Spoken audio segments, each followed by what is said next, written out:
She's a roller coaster. Oh, she's a flame. I'm burning up inside, but I can feel no pain. I won't try to stop her.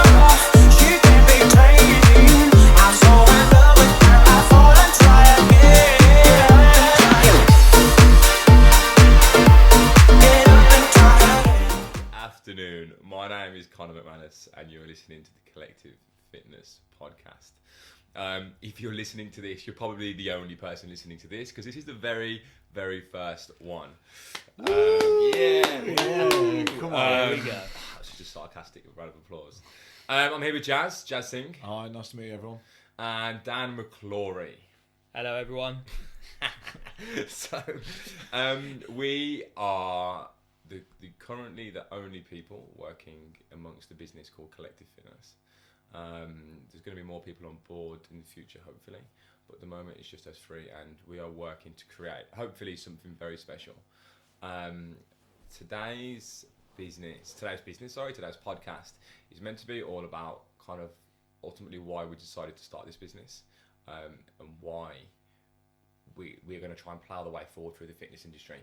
Like, we want this to kind of act as a bit of a reference point. We want people to come and look back at this podcast in hopefully a couple of years' time, and to hold us accountable a little bit as well for the reasons that we are going into this business and trying to create something special still remain true to that day. So I think it's probably best that we all do a mini introduction of ourselves, so we're not just three blokes rambling on. Dan, go on, you can go first. Okay, so my name's Dan. Currently working as a physiotherapist. Been doing that for a couple of years now. Previously met Connor and Jazz in the fitness industry where I used to do personal training, and then obviously went on to go do my physiotherapy, and then got back in contact with Connor when we was away in Australia actually, and then he taught me through kind of his concept and his idea for Collective Fitness, and then which we'll talk about a bit more why we're on board and why we're doing it. And well, go on, what's your primary role going to be within the business? So my primary role is probably looking at, well, the whole business is trying to get people into exercising, trying to get people enjoying exercise, and that's something Connor will elaborate a bit more. My kind of role within it is to, if there's any barriers in that way, so from a physio point of view, if there's an individual that's injured, or there's an individual that been told that they can't train, or there's some sort of terminology that they think that they can't exercise, then my role would be to kind of guide them, educate them, and help them to get back into whatever they want to do, what their goals are. So some sort of level of fitness or more personalised for that individual. Yeah, cool. And that's what it's about. Like I said, we'll talk about the actual businesses a little bit later on, but Dan's role is ultimately to help everybody exercise, and that's kind of a big part of what we're about. Jazzy, go on. Right, I'll try and follow that. I've been personal training for about five years now. My background is in sport. I still play part-time football, used to be professional. Met Connor through personal training at a gym we worked at, and I also met Dan. Like Dan said, Connor lived in Australia. Met up with him in Australia. Taught me through what his plan is and how he wants to go about it. And I 100% believe in it and how we're going about to do it, and the boxes we are ticking for the fitness industry to move forward. That was very serious for me, actually. That was really serious. I've got a terrible story compared to you two. You're a physio and you're a footballer. I'm pretty average. I haven't got a story. I've been personal training for, I've actually been doing it quite a while now, like 7-8 years. Been all over the world doing it. Not all over the world, that's a bit of an exaggeration. Two places. I went to Australia PTing. Not PTing. I went and worked within the fitness industry in Australia. Been fortunate enough to experience a lot of different industries and a lot of the way exercise is perceived a lot in different parts of the world. And that's kind of what's led me to today. Not to today, but like this business and how we're going to go about things. So I think ultimately, we'll kind of just open this up for discussion and we can all go backwards and forwards. But for me, the reason, and I always find this hard to articulate because it's kind of it's not like a logical reason, it's an emotional reason. But as a personal trainer, I've worked with so many different people, and I always find that there's a lot of misinformation within the fitness industry, and people often chase the wrong things. I think that's a fair way of articulating it. The wrong things for them as individuals. Yeah. So what we are trying to do as a business, as an organisation, as a community, as a collective, whatever you want to call us, we're trying to help individuals improve their quality of life and in turn their happiness off the back of that. Now, like the thing is with that, like it doesn't sound sexy, like it's not romantic, Yeah. it's, you know, like It's not going to get you likes. It's not like yeah, it's not like your 16-week shred pictures. and like, yeah, exactly, and like people, like when I say, if I sat there down on my first personal training session and like, I'm going to improve your quality of life, Yeah. you'd be like, all right, this is going to be boring. Yeah. And I can understand that, and I think for like what it is for me, and it's kind of all what it boils down to really, is that I've worked with so many people over the years with mental health issues, with physical health issues, with well-being issues, whatever you want to call it, and I've witnessed exercise as a tool used effectively transform people's lives. And I fundamentally believe that everybody in some form or capacity, however it looks for them as an individual, should have exercise in their life. Agreed. Yeah, strongly agree. And I think, like you said, that quality of life, and you say go back to that first conversation of, I can transform your life and like your quality of life. People will be like, oh, it's fine, but there's no reason why exercise as a concept can't help you feel even better than you already do. So yeah, and this is the thing, like, yeah, and what you said is exercise can look however it wants for people, and like this is kind of a problem that I experience a lot now, is that I find that exercise is a very like 4-dimensional thing, like 5-dimensional, 6-dimensional, whatever you want to call it. There's so many different like facets and elements to it, and modalities and ways you can go about things. But I just find that because of what is like deemed as cool, and like I do that with inverted commas, it's only perceived in a very few ways. So like up until like 4 or 5 years ago, all you perceive exercise is like the bodybuilding industry, wouldn't you? And like the only real kind of front of house businesses within the fitness industry were like supplement companies. Does that make sense? And like, also like gym environment as well. Yeah. So exercise can be outside of the gym, so it doesn't have to just be but gym like yes, orientated, what I'm trying to get at is that like there's so much more to exercise than what was probably perceived as exercise 5 years ago, which is like fitness shows, bodybuilding, and all that sort of stuff.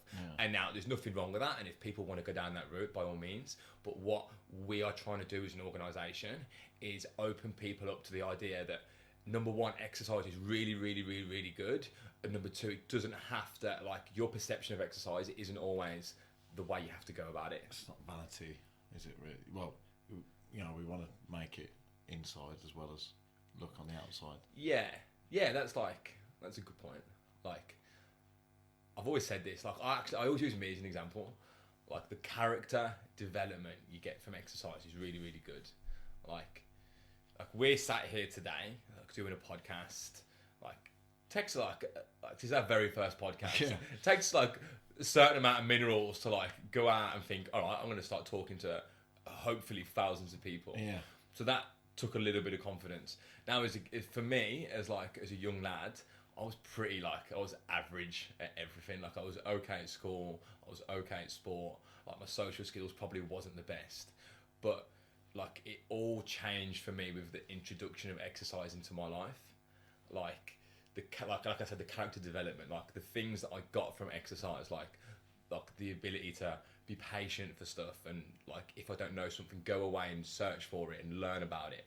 Like hard work and graft and resilience and mental resilience and physical resilience, and like the ability to like endure suffering, and then like off the back of that would get me somewhere, which would kind of improve my overall self-esteem and improve my confidence. And that's kind of like I hold a lot of my success down to exercise. And you know, like I always I'm a bit of like a people observer, and like I'm always out in bars, and not I'm always out in bars, but whenever I'm out in like That sounds so bad. but whenever I'm like in a public place, and you know, like you meet people, don't you? Yeah. And like especially for our line of work, especially you as a physio, you'll meet people and you can tell like something's like not going right in their life. You can just smell like the anxiety on them. That's probably not a good way of putting it, but like I can always tell when people have got like low self-esteem or they've got like anxiety issues, they've got something going on, and I always think to myself like, I wonder how exercise can help that person. Well, if done in the right way. It's quite common trend in like all of us have done personal training. We've all had clients that have come up, and once they've had a period of time where they've had exercise, how much more confident and happy they are coming to see you the next time that you see them. So you can tell a difference from that first point of contact when you've seen them and when you've had a bit of involvement with them and you give them some encouragement with exercise. In a couple of weeks or whatever, you can just see the difference. You can just see how they are. It's not just with us as well. It's like you say, the whole concept is everyday life. So when they are away from us, when they're at work, they have got more confidence doing stuff. At home, doing more confidence. Maybe, you know, you always say like carry your shopping bags from your car to your house. You know, probably a lot easier for people. So that's just a confidence and the inner fitness kind of thing. Yeah, it's a good word, inner fitness. I like that. Yeah. Like, that's good for yeah, and like it's like one thing I always say, like you break down fitness into kind of 4 like, stages and barriers. And like you're probably like this from a physio point of view, but number 1, the only thing you should be worrying about is like just being a good human, like tiny shoelaces, and I know that sounds daft, but some people can't bend over to tie their shoelaces because their back's fucked or they're overweight and they can't get out of bed and they can't walk up the stairs without feeling like death's door or they're gonna have a stroke or like, and then like if someone just can do all those normal day-to-day stuff, and most people can, but some people can't, then all you need to worry about is normal life. So I mean, playing with your dog in the garden, playing football with your kids, like you said, carrying shopping bags, running up and down the stairs. Like, can you walk 2 miles? That's what we use that in physio, your activity daily living, and that's what we go off. So that's part of it, and that's activities in daily living, just what you do in general. And then, but this is and that should be like one of the first 2 things you even think about if you start on a health and fitness journey. But what I find is a lot of people, they look past that.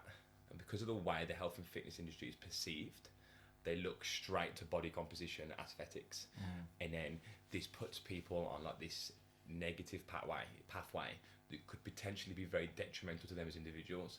So like, let's say you took someone who's got very low self-esteem and they were really struggling with day-to-day activities, and you set them on a fitness journey where all they're thinking about is body composition, aesthetics.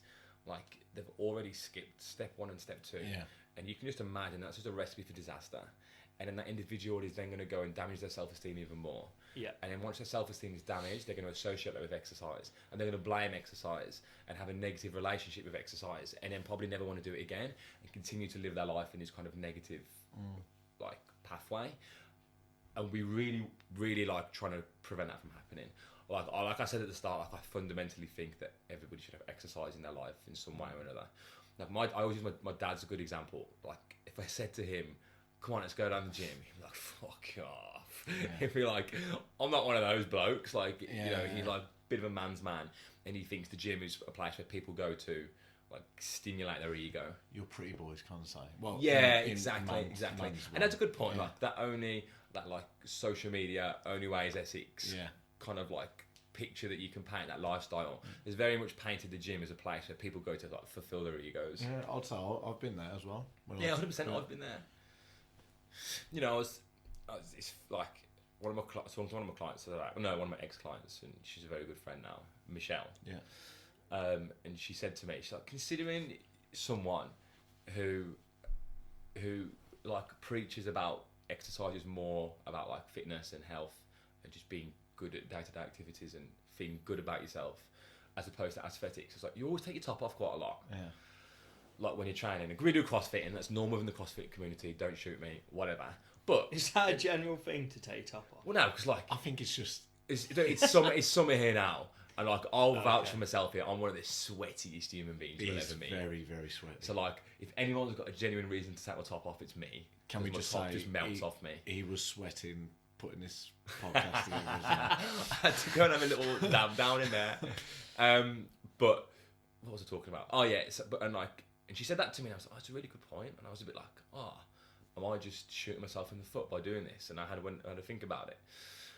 Like the conclusion that I came to was that I am now in such a good place in terms of how I think about, if I was to look in the mirror, how I feel and think about how I look. I'm in such a good place in that respect. Not because I look amazing. Like, there's millions of people out there who look way, way better than me. But my focus isn't on that.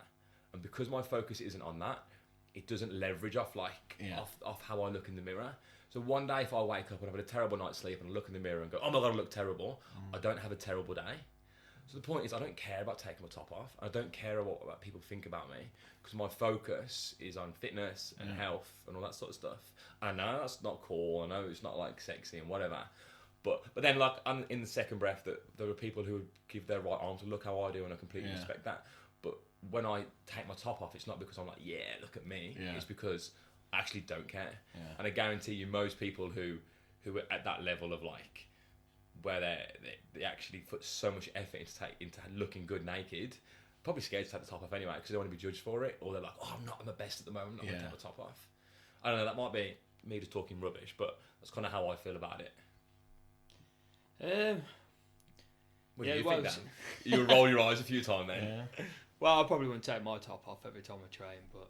Well, no, I don't do it every time I train. Don't get me wrong. Like, I don't get it every time I train. Yeah.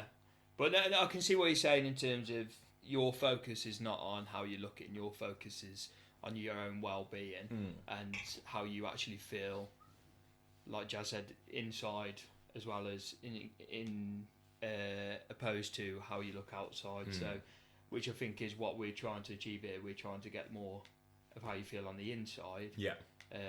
To oppose to the outside, really. Yeah, and like, you have kind of internal and external motivating factors, don't you? So like, for me, an internal motivating factor is like how I feel on a day-to-day basis. As a personal trainer, we have to give a lot of energy to other people and to our clients. We have to be on like peak performance every single day. So if I didn't feel good in myself, I wouldn't be able to fulfill my job properly. You know, we have early mornings. I was at work at 7 a.m. yesterday and I didn't get home until 10:30 at night. I have to be able to sustain that at a certain level, and exercise for me is a way of doing that and making me feel good. On the flip side of it, there's external motivating factors. Now, for a lot of people, an external motivating factor would be how they look in the mirror. For me at the moment, and what I'm interested in at the moment, and I'm not saying other people should do this is just me personally, but an external motivating factor for me is how fit I am. And like, you know, we do a lot of like workouts and fitness workouts, and Jazz has been smashing me recently, and I've been like, oh, like We've from been an killing external so motivation. glad he's got that in. Nah, and like itching here. But yeah, so like, what we're trying to give people is more reasons to exercise, both internally and externally, than just looking good in the mirror. And also, like, with our workouts that we have been doing, it's a great, like, a tool that we are bringing to, obviously, the business is the community side. Whereas, like, you know, don't get me wrong, we're doing workouts and it's good, you know, for me to push you to a certain limit. So obviously, when we do launch, we have got this leaderboard system that we're going to, you know, put in our app. Yeah. And it almost is going to push people. So, you know, for your people that want to be pushed, it's almost not a kick up the backside, but I'd say, you know, a little bit of encouragement that you don't see. Yeah. So, and like, we spoke about external motivation, like community. What naturally comes with community is competitiveness. Yeah. And I was talking to one of my clients who's a big business owner. I was telling him this concept that we're putting in the business. And they were like, that's really good. Like, she said, you always talk about character development to me. And like, one thing that I always find with people is they're very scared of competition, because as a child now, like, you're taught not to compete with each other, and there's this kind of like whole 7th place trophy rubbish and all this. There's no goals scored or... Yeah, exactly. Like, everybody's a winner. Yeah. But the reality is life isn't like that. Yeah. And if you can teach people that it's okay to be competitive, and if you lose in a competitive environment, that's also okay, because you learn from that loss. Yeah. And that's kind of like one of the lessons that we wanted to install, and the character development you wanted to install. And then it's competing with yourself as well. So exactly. It's not like you're not comparing yourself to others. You're not looking at it. You're looking at it from your own perspective, for you to progress and even get better. That's a good point.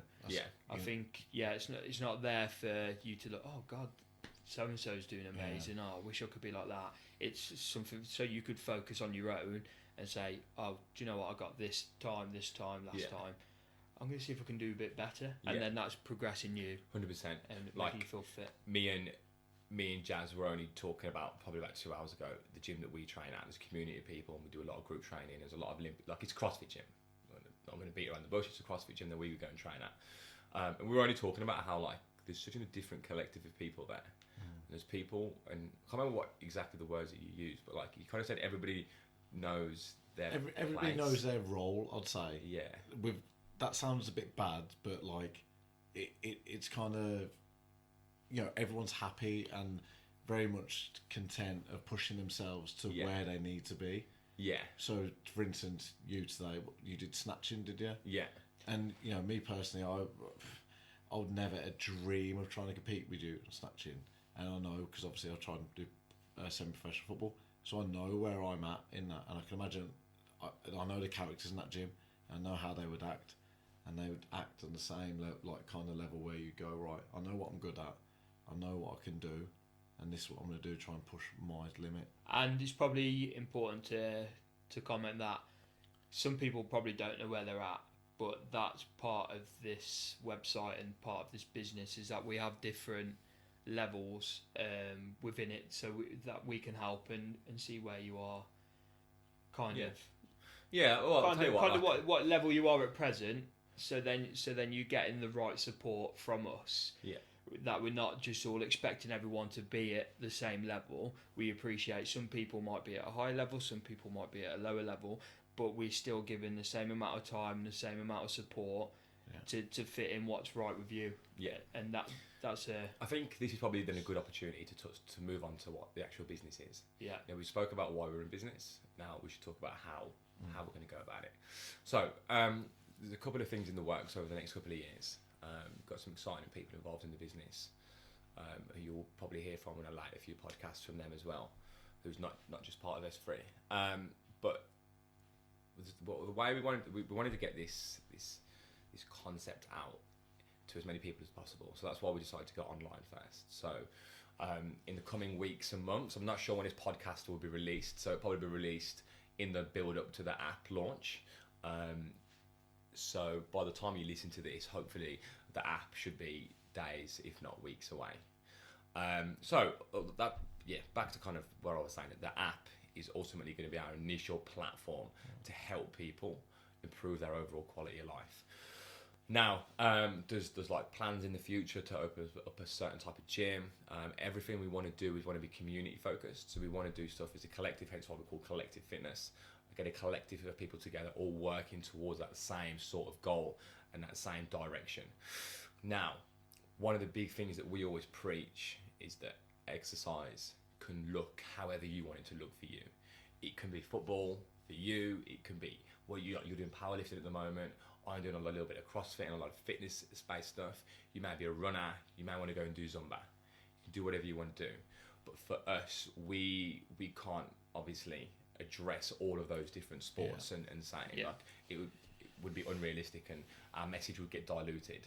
So we chose the modality of fitness because we feel that as a tool, number one, can have the most positive impact, and number two, is probably one of the biggest contributors to overall health and wellness, as opposed to just looking good in the mirror or just being good at running.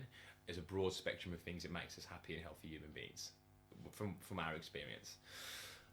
So like a lot of it will be like centric towards performance, measuring your performance in certain capacities, so like strength, aerobic capacity, endurance, all that sort of stuff, as opposed to body composition. So what I mean by body composition is your body fat percentage, your BMI, your weight.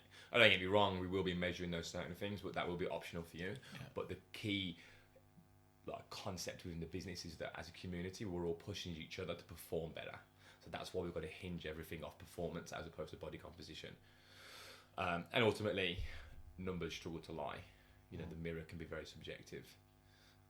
So we wanted to give people a platform to ultimately push themselves as much as they could and be a happier and healthier human being. If you perform better, naturally you'll be fitter, naturally you'll be healthier. Yeah, that's, you know, like we a lot of my clients, when they sit down with me, they're like, this is what I want to look like. And I'm like, all right, well, this is what we're going to work to. And when I say what we're going to work to, we're going to work to doing this a little bit faster. You're going to run further. You're going to lift more weight. You're going to do this. And those are all like performance indicators, and they all look at me in a bit of a, oh, but what I told you this and this, and I want to look good in the mirror. But naturally, people will always look good as a consequence of improving their performance most of the time, and to a certain degree. Don't get me wrong. When you get to a certain level of the spectrum, you always have to kind of refine things in. But for a normal person and the general population, sorry, I should say normal person, but general population, how you will look from vastly improving your fitness and your performance will be a really good way to look for most people.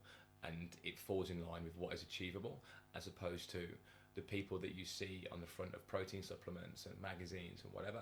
That's probably not attainable for most people in realistic terms for real life, with the lifestyle barriers that we face. And even them people who look like that, they're not like that all the time. Yeah, exactly. So exactly.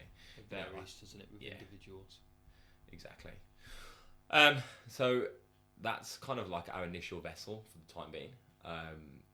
There's certain, one of the main things for us is inclusivity versus exclusivity. So even though I spoke about CrossFit today, one of the biggest problems for me with CrossFit is it's become a very exclusive community. So like CrossFit have done something really special in the fact that like they've created this whole industry. It's part of the fitness industry, sorry, that is focused on performance as opposed to body composition, which is very similar to what we're trying to do, but we're trying to do it in a more holistic way. And they've moved people away from that and create communities. But the one thing they've done, which I've always think like it always baffles me a little bit, is they introduce like highly technical movements, which excludes people a lot. So for individuals like you, who like you have bad shoulder mobility because you've been a goalkeeper your whole life, and you can't do a lot of the stuff with like gymnastics and like you spoke about snatching earlier. Like some people will be really put off by that. Which can be like then in turn detrimental to them and their long-term success for like, whatever their health and fitness journey is. So for us, one of the biggest, when we sat down to decide like how we wanted to go about this mission and go about this why, it was really about inclusivity, and we wanted to do it in a way that wouldn't exclude people from it. And don't get me wrong, there's going to be people who hate some of the stuff that we do, and that you can't please everyone in life. But what we wanted to be able to do from an inclusivity perspective is have allow everybody at every different fitness level to get involved in this journey. If they don't like fitness, that's fine. Go and do Zumba, go and do football. We'll still be portraying our message in a way that will help you. But if you want to spend time with us and get involved in our community, but you're at any fitness level, you still can. And that's kind of where Dan comes into it. Yeah, that's what I was going to say. So like I come from that personalised aspect, so I can offer support and guidance into helping people get into fitness, get into exercise. And we talked about like those barriers and stuff before. It's giving them the guidance, and it will be a separate kind of program for those people to kind of get them into some sort of fitness and some sort of level, so then we can progress them on, so they can just get into exercise and just become healthy. Exactly. And it's just offering that kind of education really, and one thing that we'll do as a company as well, we're not going to say, oh, everyone come to us, and if there's some things that we're not sure about, we wouldn't just say, yeah, carry on. I think that's kind of quite important for my role, is to highlight certain things that might not sound quite right, that you might need to go see a health professional, or you need to see someone quite local to get it investigated further, so then we can rule out certain things that might be going on, so then you are safe to continue working with us. And I think that's kind of how I can help with Collective Fitness, is just giving that education and support really, and pointing people in the right direction. And why we're kind of doing this is overall just to help people really, and we all buzz off getting good feedback and getting seeing people develop, as not just in their fitness life, but just in general life and just their well-being. I massively get a real good buzz of helping people, 100%. helping their quality of life, and that's kind of what we're trying to do as a business really, is improve people's quality of life, and because that helps us get a good buzz as well as helping those individuals. So yeah, that's kind of where we're probably a bit different. We will everyone come to us, speak to us, and then we can give you in the right path, kind of what's going to help you and give you the right direction, really. Yeah, so ultimately, like, that's the core foundation of the business, is that we want to be able to provide something for everybody. That's a really important point. Now, a lot of people probably be listening to this and thinking, oh, just another online fitness app. Oh, like, that's not what we want. And we've got some really interesting core concepts within the business, like we spoke about before, the leaderboards and the custom programs that a lot of online businesses don't provide because of scale and whatnot. And one of the biggest things that we wanted to be able to do was to motivate people from a different factor than just looking good in the mirror and like for yourself. So that's why there's a lot of core concepts in there that hinge off community and competitiveness and that external rewards. So we've got a whole, like, we won't go too much into it now because I want you to ultimately go on there and experience it for yourself and give us the feedback that you think.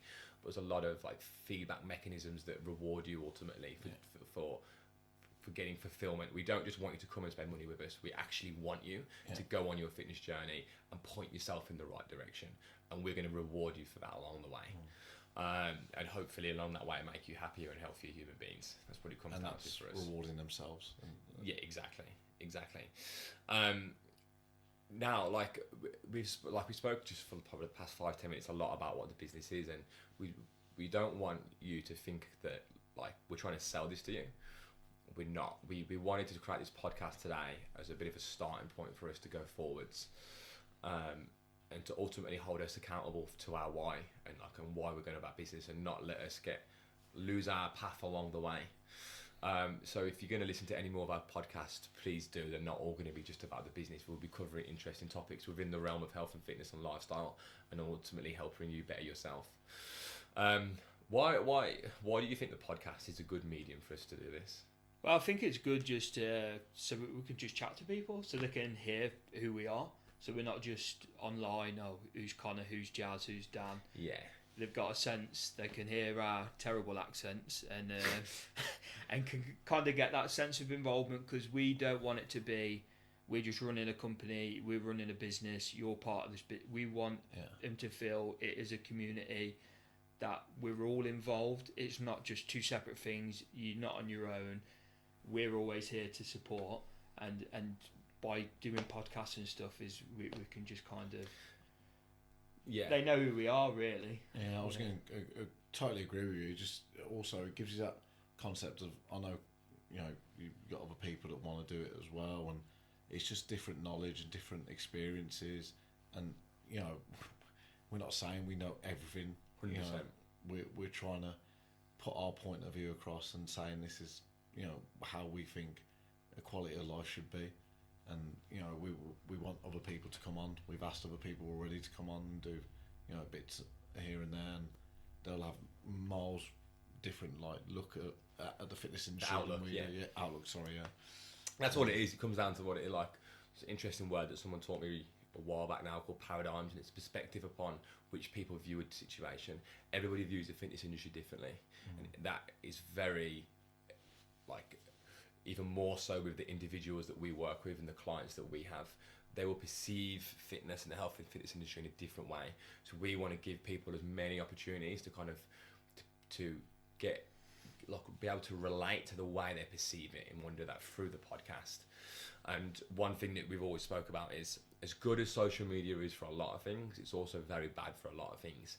And what social media is very, very bad at is it's like looking through a keyhole at someone's life. Like you don't see the full picture. But I think for us to do this and be able to talk and make mistakes and like Dan said here, our shitty accents, it really gives people the full kind of insight into who we are and why we're trying to do this. Like we're not perfect. Like it's what Jazz said, we don't know everything. We're just here to try support people the best way we can, and we're gonna be speaking to different people within the industry and trying to get the best kind of guidance that we can give to people that hopefully come and join us with Collective Fitness, really. So and like that said though, regardless if they don't come and join us, it's completely fine. And they still help, still listen. Giving people the clarity and the awareness for them to go and do things the way that they need to do it. Because like I said, like our first and foremost is to help people improve their quality of life.